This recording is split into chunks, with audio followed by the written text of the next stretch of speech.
Hello, welcome back to everyone that's tuned into our channel, American Ultra Stock. Here we are today. It's just me, Brandon, and I. We have been doing the Leagues Cup feat with Arjun throughout the entire competition, but unfortunately he's not here today. But I decided to wrap him anyways with a crew jersey, the old one too, with the old logo. Shout out Arjun. He's not able to make it to this video, but we'll get through the competition. First, let's just start off with our picks from the last round. Braden and I had America winning against Club America winning against Nashville. Arjun proved to win it all. I mean, it was a really close game, as close as it could get. 6-5 on pens. I mean, it was a really intense match as well. A little bit of controversy, but Nashville gets through. Props to Arjun getting a point there. Go ahead, Braden. Thoughts on that game?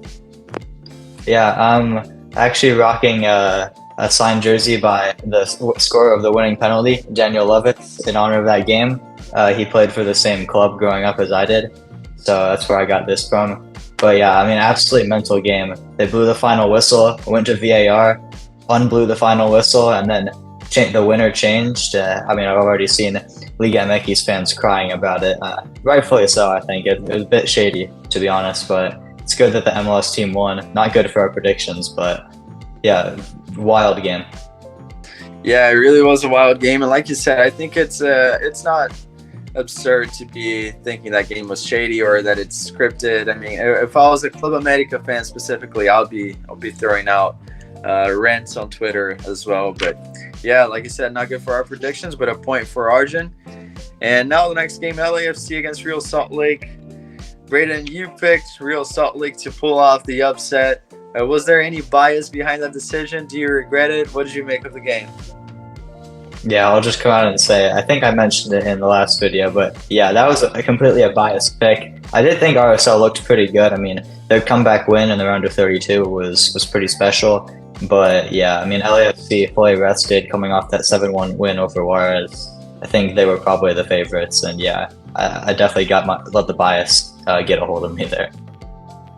Yeah, no, that's fair, and I think it's good that you mentioned Juarez. I think they really helped LAFC to prepare for this game. I mean, it was such an easy game. They basically had a bye on the last round, and then they got to this game against a good Real Salt Lake team. But yeah, LAFC just decided to put on their best performance so far. They're looking strong for the rest of the tournament. Now we all picked Toluca to win against Minnesota, and shame on us. I mean, Minnesota pulling off repping MLS. That was really nice to see. What are your thoughts on that game? Yeah, a crazy game. Another penalty shootout, just like the Nashville one. Not as much controversy here. If anything, I think you could say that the refs were biased towards Liga MX for maybe the first time in this tournament. I saw some fans, especially from Minnesota, complaining there, but they did end up pulling off the win. Longwane, the South African forward, has been probably the second best player this entire tournament, only behind, of course, the GOAT, Lionel Messi. He's tied for top scorer with Messi, and I mean, yeah, I think Minnesota have definitely shocked a few people going this far, but they look like serious contenders at this point.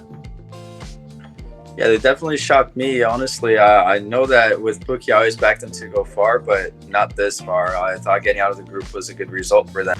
Now, Charlotte FC against Houston Dynamo. We both backed Charlotte to go through. The Crown, they're looking really strong. I mean, salvaging their season, really. I think this is a great way for them to turn the fans back onto the club and now having a pessimistic vibe like they had been. It had been for the past couple of months for them. And Arjun picked Houston Dynamo to get through on that game. What are your thoughts on it? Yeah, I think it's pretty unlucky for Arjun, the Dynamo. I mean, they conceded 2 goals in a minute in the 81st minute to eventually lose. It was a pretty close game, I think, throughout. It definitely could have gone either way. I mean, Karaskia for Dynamo. I keep giving him shout-outs. I mean, I know we've mentioned him a lot on the channel, but he's truly a spectacular player. But yeah, Charlotte, props to them for fighting back, turning around the deficit extremely quickly in the 80th minute. Yeah, and I watched that game, and I was really surprised with the tenacity that they showed throughout the match. Honestly, it looks like they're really trying to, like I said, salvage their season, have a silver lining here, and build on it. Really nice, and I really picked them to be the underdog of the tournament. I think it's fair to say they are for getting this far. I really want to see them make it to the final, perhaps. But next game, we had Querétaro against the Revs.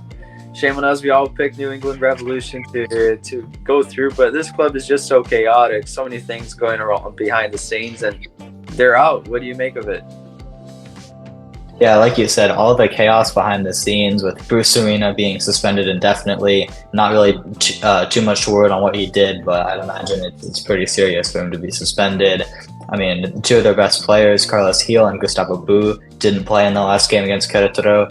Georgi Petrovic was back, but he has made it clear that he doesn't want to be there, so maybe he's let that get in the way of his usual start play, which I think was definitely not up to standard against Querétaro. And yeah, just with all the turmoil behind the scenes going on there, I don't think it's too much of a surprise that they ended up losing. Yeah, I mean, I picked them, I'll be honest, just based on their last game. I thought Gustavo Bu was really impressive, but then he didn't play. And it's good that you mentioned that Bruce Arena being suspended is probably for something serious. I saw some people downplaying it. Oh, why are they even suspending him? They wouldn't give him a suspension mid-competition if it was something just, it's not a slap on the wrist. There's probably something big behind the scenes. But moving on, Philadelphia Union against New York Red Bulls. And Arjun and I picked the Red Bulls. We were proven wrong. And your boys did it, Braden. Yeah, this man behind me, always the hero, saving Lewis Morgan's penalty. I think that was the first time he's missed a penalty in MLS. But yeah, honestly, a very sloppy game. We were completely outclassed the first half. Probably the worst half. I mean, I think I said this against the DC game as well. But again, back-to-back shambolic performances, probably the worst half I've seen from us all season. But the second half, especially after Mikhail Uwa came on, the Danish striker, he really changed the game, and we came back fighting back with that equalizer in, I think, the 68th minute, and then just on pens. I mean, there's not a lot of teams that can beat us with Andre Blake between the sticks.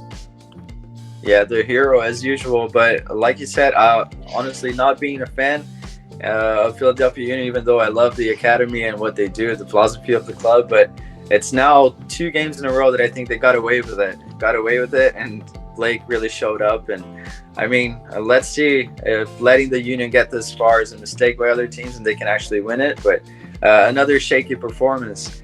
Moving on, Dallas against Miami. I think this was the craziest game, one of the craziest games I've ever seen. I mean, 4-4, insane highlights, insane game, and it's the stuff that you can't even script. I mean, Messi scoring another clutch free kick. I mean, I'm speechless about it. What are your words on it? Yeah, the MLS is scripted. Conspiracy theorists are gonna have a field day with this one. I mean, it looked like Dallas had it in the bag, up 4-2 late. Then Messi gets on a free kick. I mean, to be fair, if Messi's taking a free kick, I would want to finish it, and apparently that's what Marco Farfan decided as well, as he had a beautiful header into his own net to make it 4-3, and then, like you said, I mean, Messi's inevitable, another free kick, this time on goal from him, picture perfect, maybe even better than his game winner against Cruz Azul in the group stage, and yeah, I mean, they go on to win it in pens. Some say it's scripted, but honestly, I'm here for it. It's a great game. Honestly, like, just absolutely crazy. I don't have any more words. Yeah, whoever scripted this is a Hollywood level writer. Honestly, I mean, if it is scripted, I'm happy about it. And I think that the second free kick, though, not the own goal, that was a perfect free kick. Honestly, you can have 2 goalkeepers there and they won't save it. So yeah, the goat showed up, but the Pirate of the Caribbean, not himself to be honest, but his club almost showed up. And props to Dallas for putting up a really good fight at the bottle of the century, a Spurs level bottle. But anyways, you're up against the goat. I'll cut some slack on that. And for the last game, Braden Arjun, you picked Monterrey, and I picked Tigres. And yeah, it's fair to say I was wrong on that one. I really rate Tigres, but Monterrey looking really strong. We know that Arjun had really strong feelings about them even before the tournament. What are you thinking? Yeah, I mean, that was a crazy game, even though it was scoreless for almost like up until the very end. It was obviously, you could tell, 2 of the best teams in the tournament battling it out. A tactical battle just as much as it was a physical battle on the pitch. And yeah, that last minute penalty, absolutely crazy. All the fans in Houston went wild. It's been embarrassing for the Dynamo. I think that fans would rather see these 2 Liga MX teams than watch them. But regardless, I mean, Sergio Canales, what a way to announce himself to the Monterrey fans. I mean, I believe he's a new signing from Spain. And I mean, yeah, just a great moment, a really good game, two very strong teams. I think whichever one advanced, I mean, I know me and Arjun got it right, but I think either of them really had serious ambitions to go to the final. Yeah, it's also fair to say that if any of these clubs were playing perhaps any of the other ones in the brackets, they probably would have gone through a really strong game. Like you said, tactically, I think they are above a lot of clubs here. But now that brings us to the quarterfinals. We're here, business end of the competition almost. And first game, Philadelphia Union against Querétaro. This is a really tough one, Braden. Who are you picking? Well, I mean, it's been working so far, hasn't it? So I have to back my Union boys again. I'm a little bit worried. Like you said, we've been very bad over the last two rounds. I don't think it's unreasonable to say, but we have been in this situation before. We played Querétaro in the group stage at our home stadium, like we will be now. Absolutely demolished them 5-1. Hopefully, we can get that confidence back. I think they will be hungry, looking to avenge that obviously very embarrassing defeat, but I think this could be the perfect game to get us back on track with a team that we have proved that we can defeat pretty handily. And hopefully this can be a springboard into the semifinals with a potential matchup with the GOAT. Yeah, I'm backing the Union too, even though really shaky performances happened for the past couple of games. But like you said, I think that confidence of knowing that we can do this, we have actually just done this. It's not too long ago that we put 5 past them. I back the Union to go through on this one, but I don't think it'll be an easy game again. I think it might go to pens, honestly. It seems to be the way that the Union likes to progress on this competition, and I think fair play. I back them to go through. All right, and Arjun's not here, but he's being wrapped not only by the crew jersey, but also his picks. We got him here. He sent it through us, kind enough to do that. Shout out Arjun. He's picking Philly to do it as well. He thinks they got too much quality against Querétaro. Fair play. I mean, that's one of the reasons why I picked them to go through as well. So we all have an agreement on that one. Now the other matchup that will define their counterpart for the semifinals, Inter Miami, the GOAT himself against Charlotte. I really like the Charlotte story, fairy tale run. I mean, it is a fairy tale run if you look at what the aspirations, expectations were at the beginning of the tournament. But I think the GOAT, it's written in the stars, isn't it? He's going to go through on this one, and I think it'll be probably an easier game than they have had against Dallas. And yeah, I got Inter Miami going through. What about you, Braden? Yeah, like you said, props to Charlotte for sure. I mean, they've had a great run. Looked like a very, very good team in this tournament. Showed some incredible fight, especially in that last round. But I do think that the quality of opponents they've played hasn't really been up to standard. They faced two very lackluster teams in the group stage, FC Dallas, who did just give Inter Miami a good game, but they definitely weren't at their best in that game against Charlotte. And then Necaxa also were very underwhelming. I mean, Houston Dynamo, we saw Cruz Azul, just not exactly the standard of Inter Miami these days. And I think the GOAT's going to have an absolute field day. I would love to see it be a good game. I think Charlotte will do their absolute best to bring the fight, but I honestly just can't see them doing it. So Inter Miami for me. Yeah, and Arjun sent just one word, well, one name, Messi. That's his reasoning, and that's completely fine. I think that's a great explanation to why Charlotte won't be able to keep on going with their fairy tale run. And we got Nashville against Minnesota, two clubs that I'll be honest, I didn't expect to see at this stage of the competition. But I will back Nashville to go through. I think they have a really solid back, even though they did concede 2 the last game. I back them to have enough structure to put up a good fight against Minnesota, who will be quite one-dimensional in this game as well, in my opinion. So I'm picking Nashville. What about you, Brady? I think this is a tough one. Yeah, I think this is far and away the hardest game for me to predict this round. I mean, I've gone back and forth several times here. I mean, if you just look at the runs that each team has had, it's so similar. I mean, they've both played like some high-quality opponents. They both know how to win on pens, which I think is absolutely crucial in this tournament. I mean, both of their last 2 games, both their knockout games, both rounds have been on penalty wins, which I think is definitely crucial. So they know how to step up when it counts and on the pitch as well before in regulation. So that being said, I'm going to go for the home crowd advantage with Nashville. And I do think that the quality of opponents they've played is slightly better, taking it down FC Cincinnati, the current MLS leaders, and Club America, who I think are one of the best teams in Liga MX. I mean, we know that controversy, but they did win at the end of the day, and Mexican fans are going to have to deal with that. But yeah, I'm going to pick Nashville here narrowly. I think this could go to pens, and I think this could go very deep into a penalty shootout. Yeah, I mean, I swear I didn't read Arjun's pick and reasoning up until now, but it's really similar to mine. He picks Nashville because of the better defensive unit and their brilliant counterattacks and set pieces. That's true. Their sound set pieces, not only going forward but defending, are quite sound as well. So fair play. It is, like you said, a really tight game. I think it's the closest one, perhaps. I mean, the next game is super hard as well to predict, which is LAFC against Monterrey. I'm gonna say LAFC does it because of the script. No, I'm just kidding. I do think they have a better team. Their attack has been on fire, and they probably want to. They have probably a bit of a chip on their shoulder to prove themselves against a top quality Liga MX club after what happened in the Conca Champions. So I'm backing them. What about you, Braden? Yeah, I think it's a really good point you mentioned with the scripts. I mean, MLS, we've seen absolutely loves LAFC. I mean, before Messi came, they were their absolute favorites. So definitely could be a reason for them to win. But finally, we're going to disagree, which is good. I don't want to have the same predictions for all of the games, all three of us. But I'm going to go for Monterrey. Maybe you could say it's still biased picking LAFC to lose, but I mean, since the tournament started, I've predicted Monterrey to go to the final and lose to the Union. I'm sticking with that no matter how bad we've looked and no matter how a little unconvincing Monterrey's wins have been. I mean, 1-0 over Timbers, 1-0 over Tigres, but they're keeping clean sheets and they're getting the job done, which is absolutely important.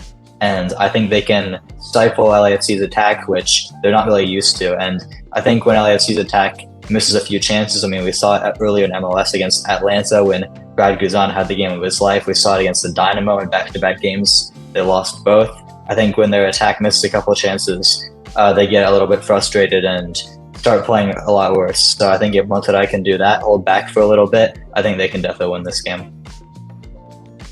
All right, that's fair. Now let's read Arjun's pick. Well, he picked Monterrey as well. I mean, that's fair. And I don't think you can blame it on bias for your pick, Brandon. I think that Monterrey are a quality side. That's the one they can get away with without any bias allegations. And yeah, Arjun did say since I think before the first round knockout round, he said that Monterrey was going to win the whole thing, so he's sticking with it. Fair play. My pick, Tigres, obviously got knocked out by them. But yeah, I could give a prediction now who I think will win the whole thing, but we're so close, so might as well just go through with it, take the L. My club didn't go far. I mean, it's not my club, but my pick. Anyways, final considerations. What are you expecting? I'm really looking forward to Messi destroying Charlotte FC, but I feel bad for them. And LAFC against Monterrey, in my opinion, is the best game here. Yeah, just one quick thing that I wanted to add. Shame on the League's Cup scheduling team. Because having 4 quarterfinal games, I mean, we've saw this all tournament. There's so many good games, exciting games, intriguing matchups between teams that normally wouldn't play each other. And they're scheduled all at the same time. So fans who might want to watch several games at once can't because they're all at the same time. And I think viewership would definitely be a lot higher if they spread them out. And we're seeing it once again this round. I mean, all 4 games are on the same day, which is absolutely crazy. I mean, 3 of them are at the same time, 1 at 8 and 2 at 8:30. I mean, it's honestly just a shame for fans that would want to watch all 4 of these games because I do think these are going to be 4 really good games of football. So yeah, that's all I have to say. Yeah, that's why I always say I watch this game, I watch that game. I have to pick one. I can't really watch a lot of them. Now I'm back stateside, so I'll be able to try to have a multi-setup here to watch a lot of games and have to rely on the postponing as well. The blessing in disguise of all MLS games and Leagues Cup. But last round we saw a change. I was a little bit closer to Braden, but after this last round, he's clear on top. Props Braden, 22 correct predictions. I'm at 19 and Arjun at 17. He's closing the gap there as well. I mean, business end of the competition. Should we see a change next round? I don't know. We picked a lot of the same ones, but we're trying to be reasonable here. Not trying to be controversial for the sake of it. But yeah, props Braden. Let's see if it stays the same way all the way until the end. And I'm proposing this now. If Monterrey wins it, I'll give Arjun 2 extra points because he picked it way before the first knockout round. So props Arjun. Thank you, Braden. Thank you to all the viewers. Sorry for the current situation with the uploads. It's all on me. None of the other guys are to blame. Braden, Shrey, Arjun, Jeff, all of them are good. It was all on me coming back to the States after a long time in Brazil, but now we should be back to normal scheduling, normal uploads, and thank you so much for subscribing to our channel. Leave a like, subscribe, and share with your friends. We'll see you next time.